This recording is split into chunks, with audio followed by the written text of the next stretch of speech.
ನಮಸ್ಕಾರ ಸ್ನೇಹಿತರೆ. ಚಂದ್ರಗ್ರಹಣದಂದೇ ವಿಶೇಷ ಯೋಗ. ಈ 3 ರಾಶಿಗೆ ಶನಿಯಿಂದ ರಾಜ್ಯ ವೈಭೋಗ. ಹೌದು, 50 ವರ್ಷಗಳ ನಂತರ ಚಂದ್ರಗ್ರಹಣದ ಸಮಯದಲ್ಲಿ ಶನಿದೇವನಿಂದ ಅಪರೂಪದ ಯೋಗ ಸೃಷ್ಟಿಯಾಗುತ್ತಿದೆ. ಅಂತಹ ಪರಿಸ್ಥಿತಿಯಲ್ಲಿ ಈ ರಾಶಿಗಳ ಅದೃಷ್ಟ ತೆರೆಯುತ್ತದೆ ಮತ್ತು ಹಠಾತ್ ಆರ್ಥಿಕ ಲಾಭದ ಸಾಧ್ಯತೆ ಇದೆ. ಆ ಲಕ್ಕಿ ರಾಶಿಗಳು ಯಾವುವು ಎಂದು ತಿಳಿಯೋಣ. ವೈದಿಕ ಜ್ಯೋತಿಷ್ಯದ ಪ್ರಕಾರ ಈ ವರ್ಷ ಚಂದ್ರಗ್ರಹಣವು ಹೋಳಿ ದಿನದಂದು ಅಂದರೆ ಮಾರ್ಚ್ 14ರಂದು ಆಚರಿಸಲಾಗುತ್ತದೆ. ಈ ದಿನದಂದು ಕರ್ಮ ಮತ್ತು ನ್ಯಾಯ ನೀಡುವ ಶನಿದೇವ ಶಶರಾಜ ಯೋಗವನ್ನು ಸೃಷ್ಟಿಸಲಿದ್ದಾನೆ. ಇದರಿಂದಾಗಿ ಸುಮಾರು 50 ವರ್ಷಗಳ ನಂತರ ಚಂದ್ರಗ್ರಹಣದ ಸಮಯದಲ್ಲಿ ಶನಿದೇವನ ಅಪರೂಪದ ಕಾಕತಾಳೀಯ ಸಂಭವಿಸುತ್ತಿದೆ. ಅಂತಹ ಪರಿಸ್ಥಿತಿಯಲ್ಲಿ ಕೆಲವು ರಾಶಿಚಕ್ರ ಚಿಹ್ನೆಗಳ ಅದೃಷ್ಟವು ಹೊಳೆಯಬಹುದು. ಇದಲ್ಲದೆ ಈ ರಾಶಿಗಳು ಹಠಾತ್ ಆರ್ಥಿಕ ಲಾಭದ ಜೊತೆಗೆ ಪ್ರಗತಿಯ ಅವಕಾಶಗಳನ್ನು ಪಡೆಯುತ್ತವೆ. ಆ ಅದೃಷ್ಟದ ರಾಶಿಗಳು ಯಾವುವೆಂದು ತಿಳಿದುಕೊಳ್ಳೋಣ ಬನ್ನಿ ಸ್ನೇಹಿತರೆ. ಅದಕ್ಕೂ ಮುಂಚೆ ನೀವು ನಮ್ಮ ಚಾನಲ್ಗೆ ಸಬ್ಸ್ಕ್ರೈಬ್ ಮಾಡದೆ ನೋಡ್ತಾ ಇದ್ದರೆ ದಯವಿಟ್ಟು ನಮ್ಮ ಚಾನಲ್ಗೆ ಸಬ್ಸ್ಕ್ರೈಬ್ ಮಾಡಿಕೊಳ್ಳಿ ಸ್ನೇಹಿತರೆ. ಹಾಗೆ ನೀವು ಕೂಡ ಶನಿದೇವನ ಭಕ್ತರಾಗಿದ್ದರೆ ವಿಡಿಯೋಗೊಂದು ತಪ್ಪದೆ ಲೈಕ್ ಕೊಟ್ಟು ಓಂ ಶನಿದೇವಾಯ ನಮಃ ಎಂದು ಕಮೆಂಟ್ ಮಾಡಿ.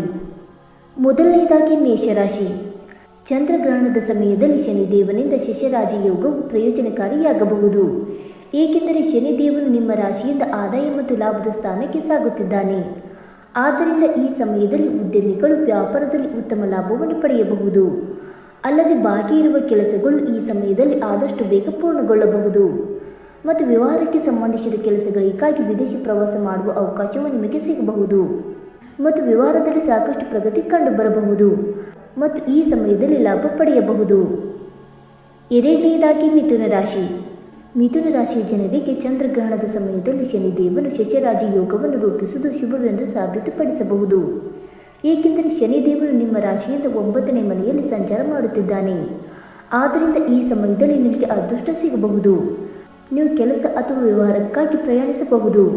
ಅದೇ ಸಮಯದಲ್ಲಿ ನೀವು ಆರೋಗ್ಯ ಸಂಬಂಧಿಸಿದ ಸಮಸ್ಯೆಗಳಿಂದ ಪರಿಹಾರ ಪಡೆಯಲು ಸಾಧ್ಯವಾಗುತ್ತದೆ ಮತ್ತು ಹಣಕ್ಕೆ ಸಂಬಂಧಿಸಿದ ಬಾಕಿ ಇರುವ ಕೆಲಸಗಳು ಪೂರ್ಣಗೊಳ್ಳುತ್ತವೆ ಮತ್ತು ಸಿಲುಕಿಕೊಂಡಿರುವ ಹಣವನ್ನು ಮರಳಿ ಪಡೆಯಬಹುದು ಮತ್ತು ಕುಟುಂಬದೊಂದಿಗೆ ಉತ್ತಮ ಸಂಬಂಧವನ್ನು ಕಾಪಾಡಿಕೊಳ್ಳಲು ಸಾಧ್ಯವಾಗುತ್ತದೆ.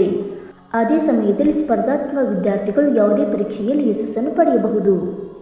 ಇನ್ನು ಮೂರನೆಯದಾಗಿ ಕುಂಭರಾಶಿ.